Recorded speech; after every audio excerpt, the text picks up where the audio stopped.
Big boss Malayalam season 7 നിന്നും kit ചെയ്ത് പുറത്തു വന്ന ശേഷം വിദേശത്ത് നിന്നടക്കം പ്രമോഷനും പ്രോഗ്രാമും ചെയ്യാനുള്ള അവസരങ്ങൾ രേണുസുധിയെ തേടിയെത്തുന്നുണ്ട്. കഴിഞ്ഞ കുറച്ചധികം ദിവസങ്ങളായി ദുബായിലാണ് രേണു. പാപ്പിലോൺ എന്ന റെസ്റ്റോറന്റിന്റെ പ്രമോഷന് വേണ്ടിയാണ് രേണു ദുബായ് ദേറയിൽ എത്തിയത്. 15 ദിവസത്തെ ട്രിപ്പാണ്. റെസ്റ്റോറന്റും ബാറും ചേർന്നതാണ് പാപ്പിലോൺ എന്ന സ്ഥാപനം. പ്രമോഷനായതുകൊണ്ട് തന്നെ പാപ്പിലോണിലെത്തുന്ന അതിഥികൾക്കൊപ്പം ഡാൻസ് കളിക്കുന്നതിന്റെയും പാട്ട് പാടുന്നതിന്റെയും റീൽസുകൾ ചെയ്യുന്നതിന്റെയും വീഡിയോകൾ രേണു സ്വന്തം സോഷ്യൽ മീഡിയ പേജിൽ പങ്കുവെക്കാറുണ്ട്. റെസ്റ്റോറന്റ് മാത്രമല്ല ബാർ കൂടി ചേർന്നതാണ് പാപ്പിലോൺ എന്ന് മനസ്സിലായതോടെ നിരവധി പേർ വിമർശനവുമായി എത്തി.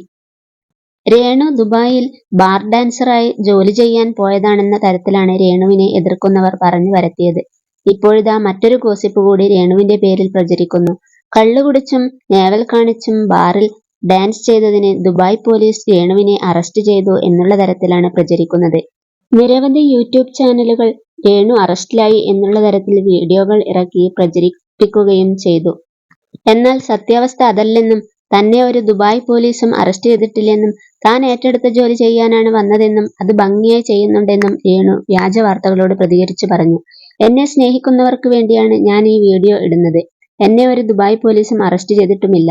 ഞാൻ ആശുപത്രിയിലുമല്ല. കുറെ വിവാദങ്ങൾ ഇതിന്റെ പേരിൽ നടക്കുന്നുണ്ടെന്ന് അറിഞ്ഞു. നിരവധി യൂട്യൂബ് ചാനലുകൾ ഇറങ്ങിയിട്ടുണ്ട് എനിക്കെതിരെ വീഡിയോ ഇടാനായി. അവരുടെ ആരുടെയും പേര് ഞാൻ പറയുന്നില്ല. ആ പേര് ഞാൻ പറയാനുള്ള യോഗ്യത അവർക്കില്ല. ഇവരുടെയൊക്കെ വീടിന്റെ മുൻവശത്ത് രേണുസുധി ഈ വീടിന്റെ ഐശ്വര്യമെന്ന് എഴുതി വെക്കണം.